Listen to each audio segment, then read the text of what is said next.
السلام عليكم صاحبيال maanta muuqaalkan waxaan ka qaadi doonaa wax walba ka ogaan lahayd bariyo khamiisa geemka waxa ka cusub streak araarena ma yal qaadaya isagoo yaadi doonaa wax walba ka ogaan lahayd bariyo khamiisa geemka waxa ka cusub maanta muuqaalkan ka wada hadli doonaa bariyo khamiisa waxa la keenay doonaa ninkii Neymaraha oo free lagu qaadan doono ama hala keeno isagoo double booster ama isagoo highlight hala keeno oo si free ah lagu qaadan doono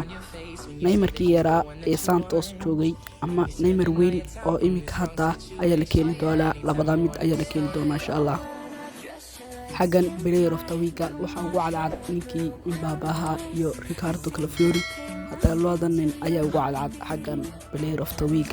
waxaana la soo wadaa xaqii championka player of the week maana tirada la rajeynayo in la keeno ninkii Beckenbauer oo isagoo double booster ayaa la keeni doonaa wuxuu wadan doonaa daafacasho mise balistel kale ayaa ciyaari doonaa xaqii shoptana waxa la keeni doonaa halku heeri Maguire yaalo ayaa waxa la keeni doonaa raggan xagga sare aad ka aragtaan raggaas ayaa la keeni doonaa insha Allah biyada la keeni rabo waa waxa ugu cadcad ninkii Frank Ribery isagoo Bayern jooga